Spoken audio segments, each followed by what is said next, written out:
If you're going to get rid of someone, do it sneakily. He gave up on me. Right at that moment, I was frozen with fear. We were together 1 minute and then we weren't the next. My first boyfriend was such a jackass. On our second anniversary, he broke up with me. I thought we were going to have a party to celebrate the day, our love, and how far we had come as a couple. Instead, he took me by surprise and dumped me out of the blue. Heartbroken. When I talk about how my ex broke up with me, I don't usually start with the part that caught me by surprise. You might think I would, since it seemed like a bad thing to do. But even though I was sad, I didn't care how he did it. It mattered to me that we were done. He lied to me about something. The fact that he had turned me down. Raise your hand if you're about to break up with your partner without telling them. And you're scared. Your mind is stuck on the breakup. You're worried about what will happen and who will cry. And most importantly, how you'll drop the bomb that you're leaving. You want everything to be just right, right? Don't stress about it. Go in there, surprise your partner, and break up with them. This is why. Forget the split that wasn't so great. Society says you must break up with someone perfectly if you're going to do it. You have to do it if you don't want to be called a jerk, a bitch, or anything else you want to call it. Here's the first problem when you break up with someone. There is no best way to do it. I've tried to explain it myself, but I haven't had much luck. There are ways to show how you feel that won't make you feel more shame or pain. Avoid things like public breakups. But you won't get it right if you put the seed weeks or months in advance, or if you ignore all the hints. Everyone will have something to say about how you did it. I've been there. The end that gets. The giving end. You can't make everybody happy. You could say, don't even try. When you blindside someone, you don't give them time to get ready. This is a good thing, too. On the surface, it seems nice to give someone time to get ready. When you're on the receiving end, it's not always so pleasant. We need to talk, an ex-boyfriend told me. Oh shit. The chat. I thought about that comment for the next 24 hours until we were back in the same room. What was the meaning? What did he want to do? Is this the end of a relationship or something else? Preparing for the test didn't help me. It made me feel like I was going to die. It made me think too much about everything. My feelings were also turned up by it. I was about to get mad. Here, I'm not the rule. Some people will say they want a warning, or even beg for one. The problem with that is that people don't know what they want until they get it. Then they realize they didn't want what they thought they did. Once more, you can't make everyone happy. Blindsiding is like ripping off a band-aid. Who wants to make breakups last forever? I think we can all think of someone who went through a breakup that took so long that it set a record. Endless talks. Arguments. The short-term coming back together before the big finish. It's hard on the people who have to go through it. And it's hard on the people who watch and try to help because they only have so much patience. The opposite of those long breakups is a blindside. If you can't take it, the best way out is to blind yourself. I've never seen a blindside that wasn't straight to the point, either. It seemed like everyone was able to deal with a breakup better the more logical it was. What it is, this is what will happen. Everyone changes. Yes, it's cold. But what isn't cold about breaking up? Blindsiding won't cause more heartache for anyone.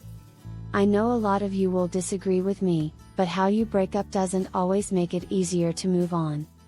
In this case, anything worse. I've seen divorces drag on for a long time. Not the parts about the law that you think will be dragged out. I'm talking about the back and forth that the two people do to figure out if this is what they want. Or not. The breakup was still bad. In one case I saw, the way it went on for a long time made things worse for the wife.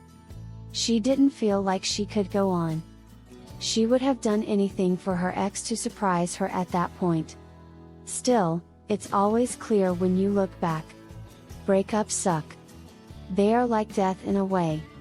There are, as we say, worse ways to go about things. But it doesn't make a difference in the end. You've broken up. The couple is no longer together. Grief starts with a split, but that's not why you feel sad. Many people, including myself in the past, get these two things mixed up. When you think about the split, it's easy to forget what's coming next. The tough things? Keep going. Being single again. Dealing with feelings you still have for them. Putting your life into pieces. People make a big deal out of breaking up because it causes so much confusion. We think the reason we're sad is because of how they broke up.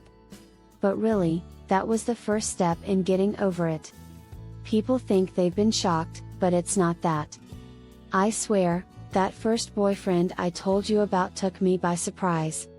I thought he was a cruel person who woke up on our anniversary and decided he couldn't do it anymore. And with one move, he broke up our friendship. Things had been bad between us for a long time before that.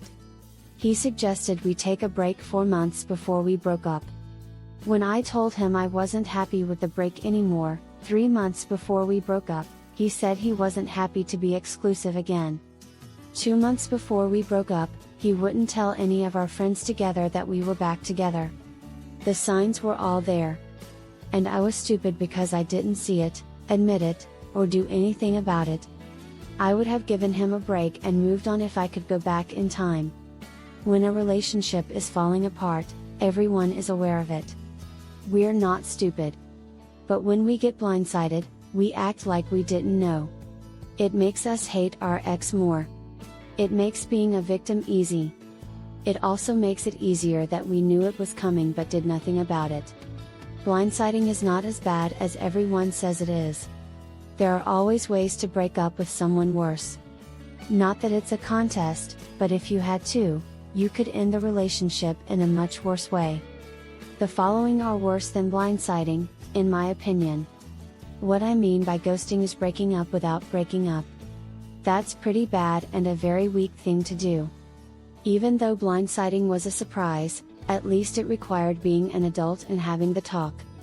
Cheating, betraying someone's trust has to be worse than breaking up suddenly. When we cheat, it seems like we did it on purpose and that we want to hurt more. Which it is, in part. I would rather break up on my own than have a mate who cheats on me any day. Getting someone else to do it for you?